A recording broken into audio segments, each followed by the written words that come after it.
What's up, world? It's Ben Carew. It's Vibe O'Clock. Today, man, we got a special sit down. Our guest is the owner and operator of Boston Boxing and Fitness in Brighton. We're talking boxing, we're talking business, we're talking music playlists, we're talking mental health and the art of staying sharp, not just physically, not just emotionally, but intellectually. So lace up. Let's welcome Ed Levache. All right, first, Ed, before I start, I want to read you this paragraph from an article, and then I want to just hear your thoughts on it. All right. The thrill of fighting still carries substantial appeal in the age of fad fitness regimes and comfort, non-judgmental gyms. As fitness becomes more and more corporate, the mystique of boxing gyms endures. And that was from 2015. How you feel about that?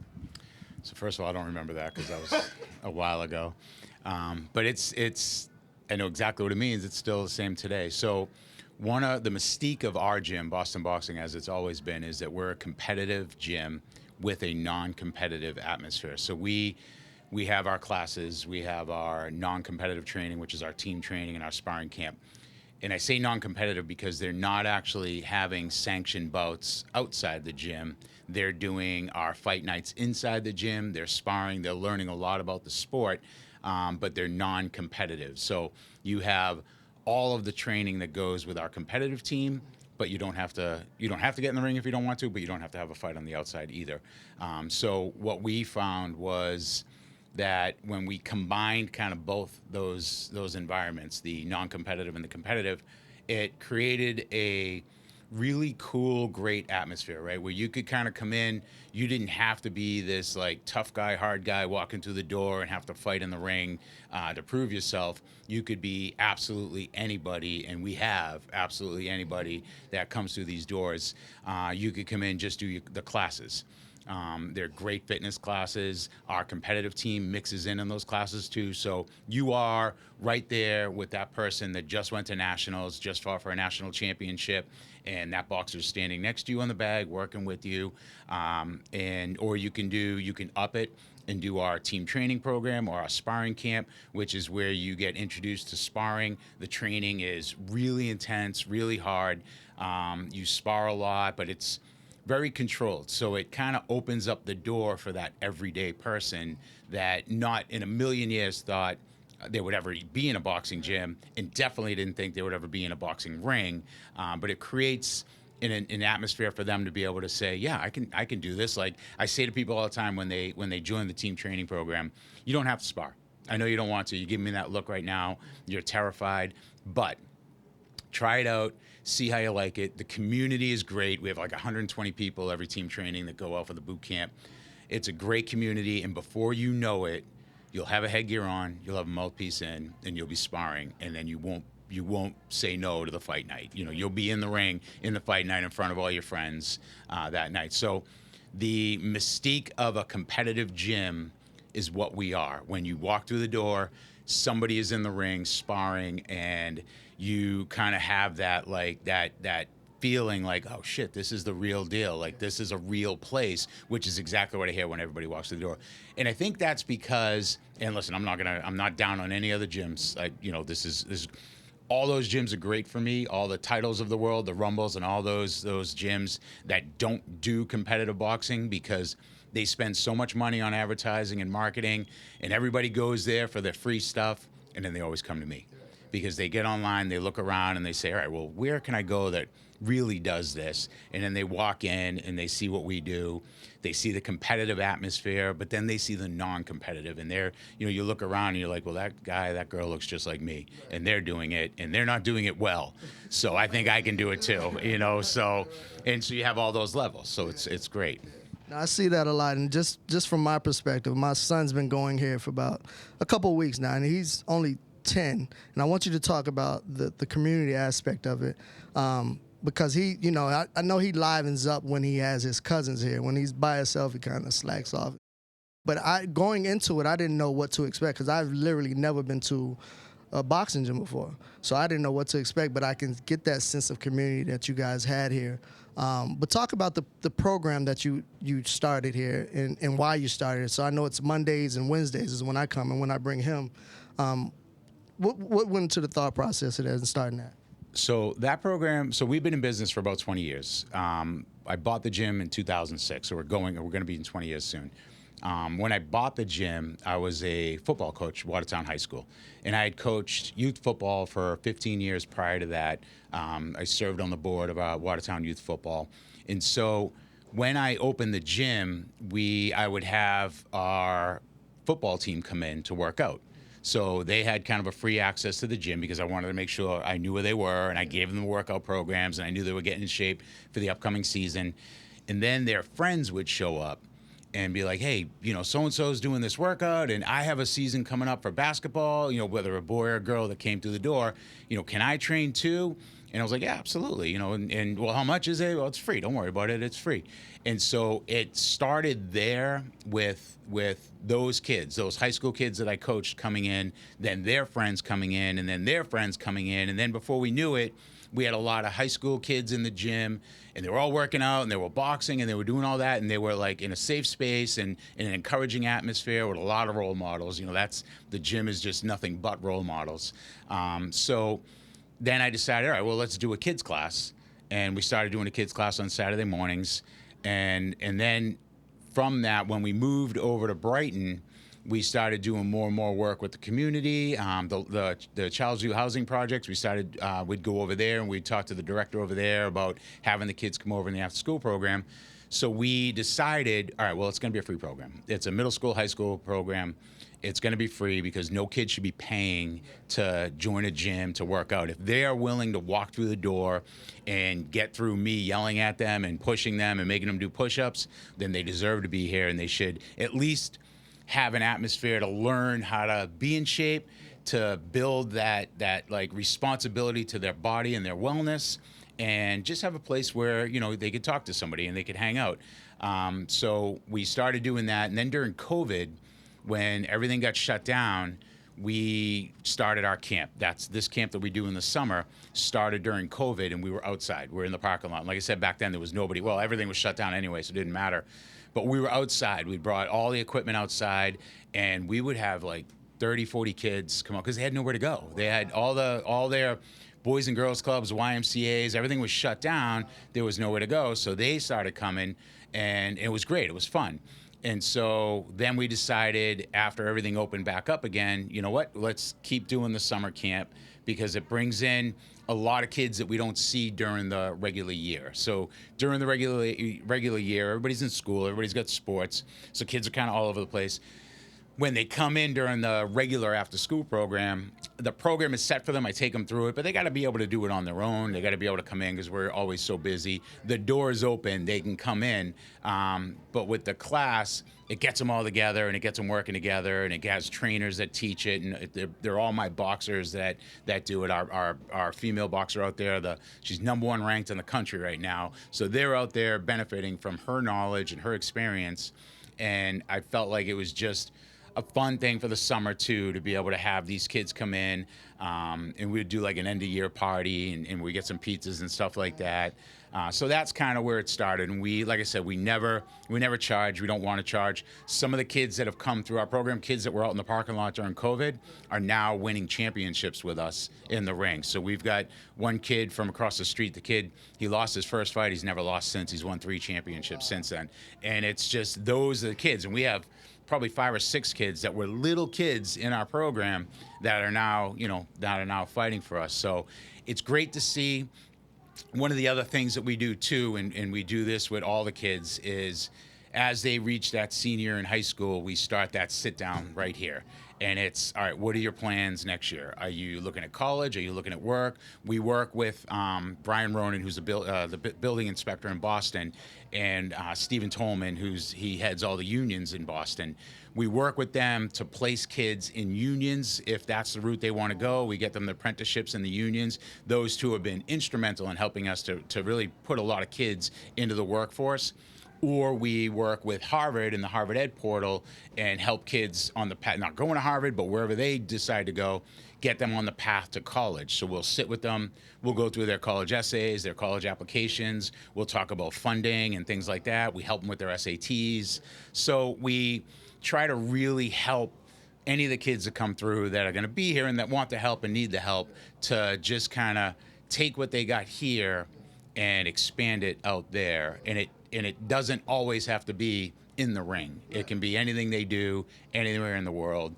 So seeing them kind of succeed and kind of blossom outside the ring is way more important to us than what they do in the ring. So Absolutely, that's amazing. I see firsthand the work that you do here, even with my son and his cousins that come here. I want to, because I know we were talking about this the other day about you choosing to be in someone's corner.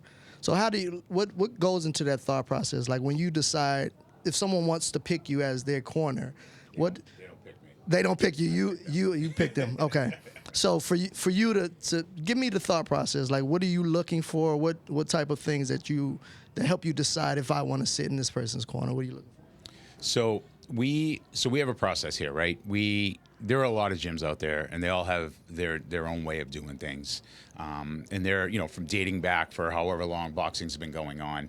We approach it a lot differently. So we have what we call a team training program, right? So basically, you walk in through the door the first time with aspirations of being a professional boxer. You come through the door and getting through the gauntlet of me at the front door as you say, well, I want to compete. And that's first of all the red flag for me right off the bat, right? If you come in, you say, I just want to get in shape, I want to learn, and I want to see where it goes from there. All right, yeah, come on in. We put them in the class. Can they follow instruction in the class? Do they work hard? Yeah, the class is hard. I don't expect you to be, tremendous in it. But are you listening? Are you following instruction? Or are you wandering? Are you doing something that we're not doing? Because that right there, and I'm always watching. There could be 300 people in that room, and I know everything that everybody's doing, and I know what I'm looking for. So we make them do the class for a while. And it could be, you could walk in already having 5 years of experience in sparring, and it's the same thing. And I still make you do the class. I don't let you go in the ring. I don't let you do any of that. But that's my way to see, all right, what is your commitment? How disciplined are you? Are you listening? Are you focused? And are you willing to work? So after a little while, I might say, all right, hey, team training's coming up next month.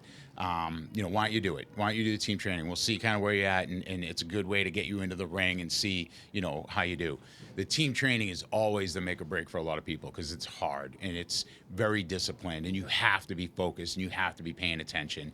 And it's the one thing that I look for most out of everybody is, how dedicated you are to what we're doing. We call it trust the process, right? So I say it all the time to people, trust the process. Listen, you are going to spend countless hours doing the same thing over and over again. Trust the process, right? It's like Karate Kid, right? Wax on, wax off. Right. Trust the process, and when you get in there, you'll see why you did all that stuff, and you'll see how it applies and how it works. So they will do the team training, and again, now I'm watching them again. Like, are they? Because now they're making friends, and they're kind of getting comfortable, and they're feeling pretty good about themselves. But are they losing focus, or are they remaining focused even during the team training? Even when it's 95 degrees in here and we're doing the same drill over and over, are you working hard on that drill, or are you kind of packing it in a little bit? So then they'll do a fight night on that, and it's very controlled. Like they're not going against somebody from another gym. Then they'll do a sparring camp, and it's like a process. You have several different things that you need to do until I say, all right, listen, I'm going to let you train with the competitive team this summer or this winter, right? Because they're their own group. And they do the team training, and they do the sparring class, and they do the classes, but they also are their own group. And they have their own training during the summers and the winters because they are always competing.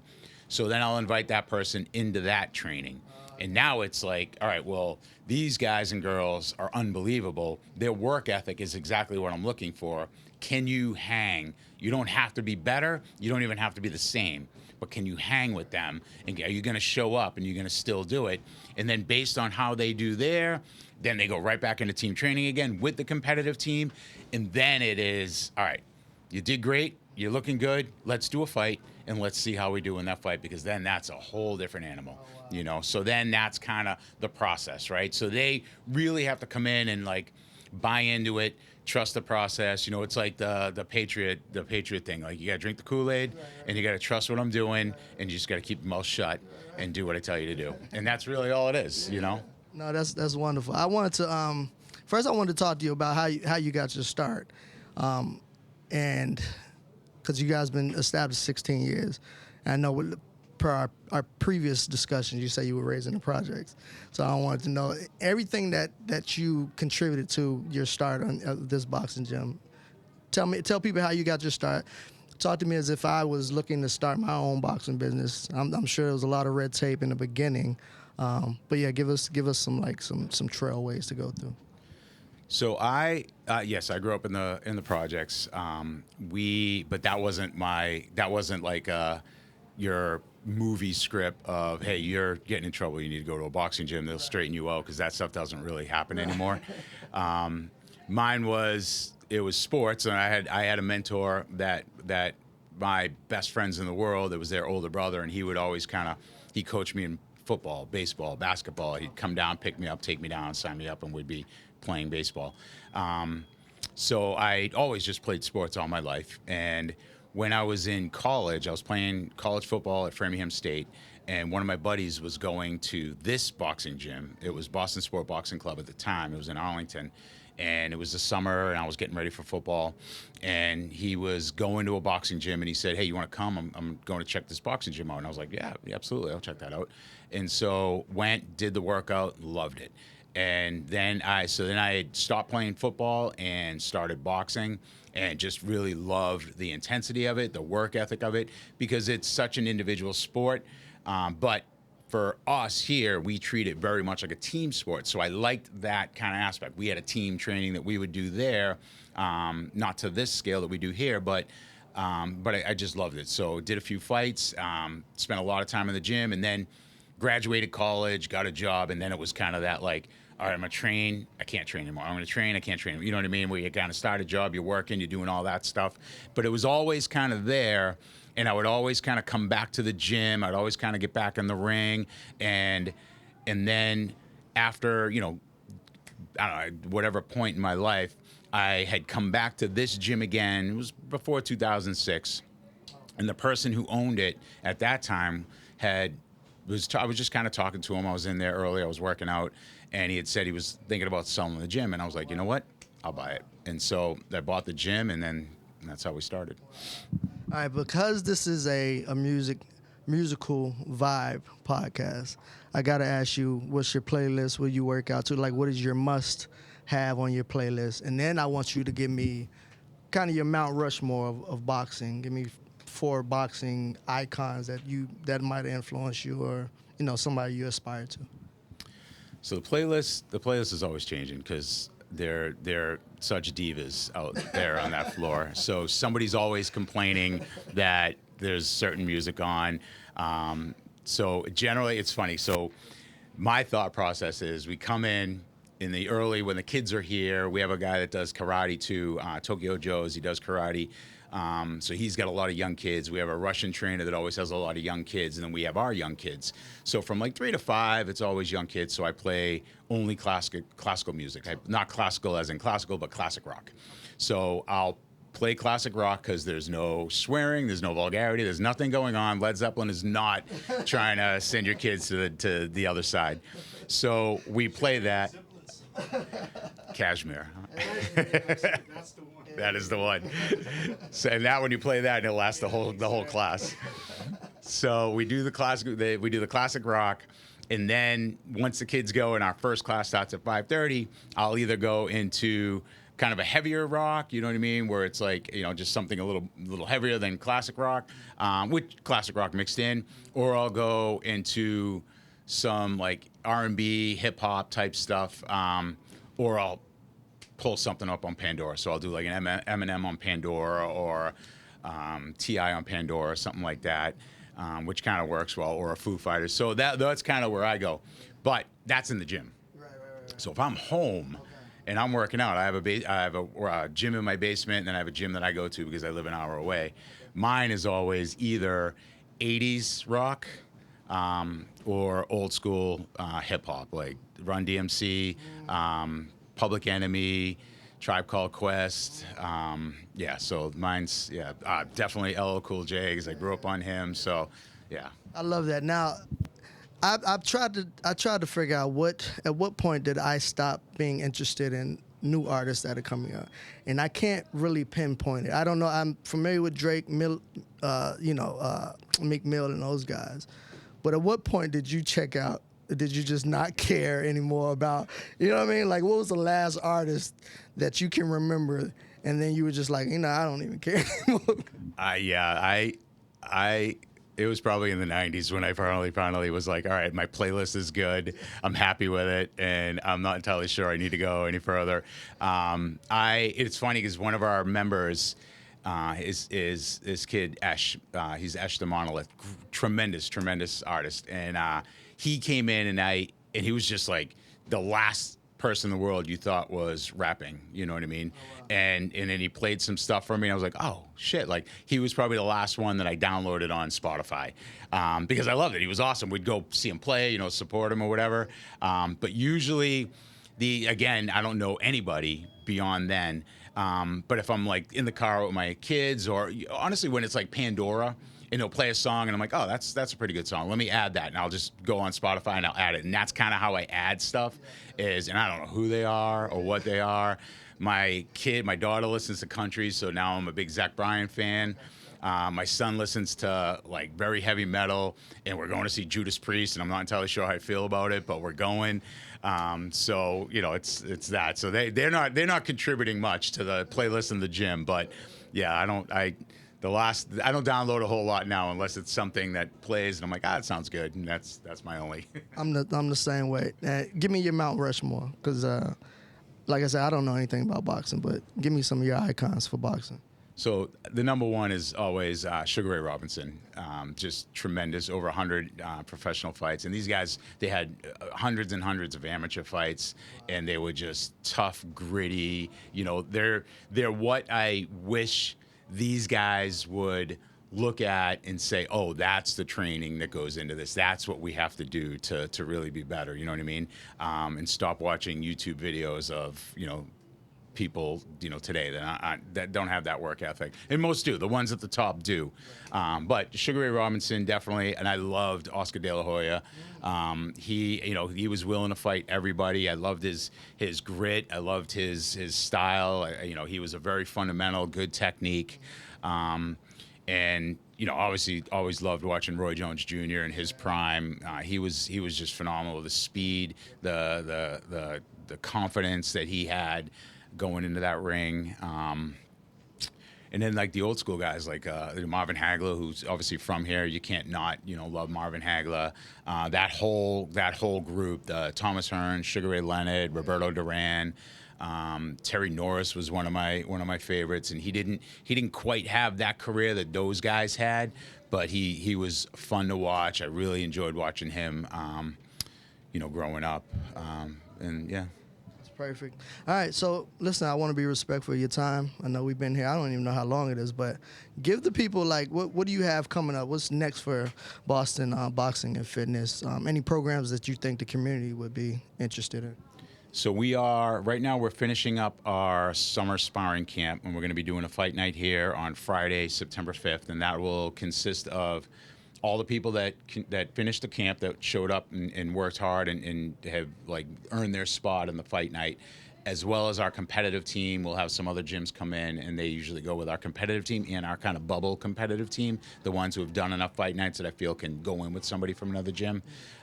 So that, and then after that fight night, we start our tournament season for our competitive team. We start on September 13th, and we go all the way through to the new year. Just about every Saturday. So it gets really busy for the competitive team. And on September 15th, we start our team training program, which is our big program. That's our 3-month program. We have usually about 120 people that go out for it. They don't all make it through.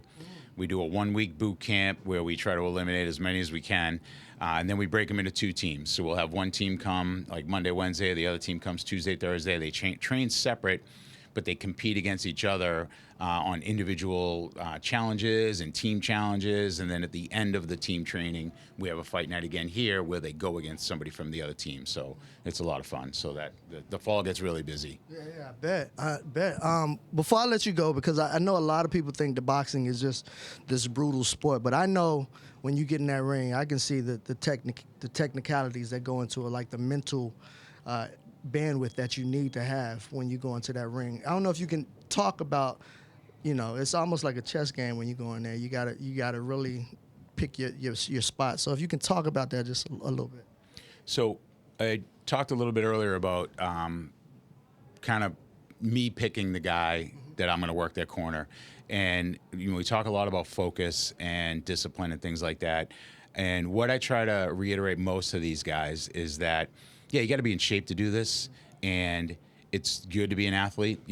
Athletes are good to box, obviously. But if you're not smart and you're not thinking, and you don't have to be a Harvard grad, you just have to be somebody who can think, understand, and apply. And that to me is the most important thing, because I can turn anybody into a boxer if you're listening and you're applying what I tell you. You're paying attention and you trust the process and you do the work. I can turn anybody into a boxer. You don't have to be an athlete. More often than not, the best athletes in the world that walk through the door are the ones who with the least work ethic. You know what I mean? Because they've never had to work hard. They just have always excelled, usually as a youth, and then they kind of get older and it's like, all right, well, everybody's kind of good. So for me, being smart is really the first thing that I look for in anybody that steps through the door. And I can figure that out right away. The banter, the talk back and forth. And just, I find it a lot, like people come through the door and they kind of check out. Like, I don't know what they do in their regular life, but they come through and they check out. And it's like, no, this is not when you check out. Like, this is a tough, dangerous sport. This is not when you want to check out. This is when you want to check in and you want to pay attention, and you want to listen. And if you want to be great, you have to work hard at it, but you also have to pay attention and apply what I tell you, because, and I say it all the time, listen, you get in that ring and I'm going to coach you to a win, but if you can't listen and do what I want, you're not going to get that win, because someone else is going to beat you to it. You know what I mean? So being smart in this sport is far more important more often than your physicality, than how strong you are and how tough you are and all those things. We can create that if you're listening and if you're paying attention and you work on the little things. I'll get you there, but you have to show that you can listen. Listen, man, that's beautiful, man. It's 5 o'clock. So what he's basically saying is that emotional intelligence, you got to really lock in on that emotional intelligence. I try to tell my son that, like, before you react, you got to work that emotional intelligence on. So thank you guys for viewing. Please like, subscribe, do all that. Tell a friend to tell a friend. Come visit Boston Boxing and Fitness. You're not going to get a personal relationship with your gym membership in any other place than this. If you go to Planet Fitness or Equinox and those other gyms, you just check in. People got their headphones on and they're just on the treadmill minding their own business. If that's what you're looking for, fine. But you're going to come here, you're going to get a sense of community, a sense of belonging. And I want to thank you for your time. I really do. Thank you. Thank you. It's 5 o'clock. Thank you so much. That was awesome, dude.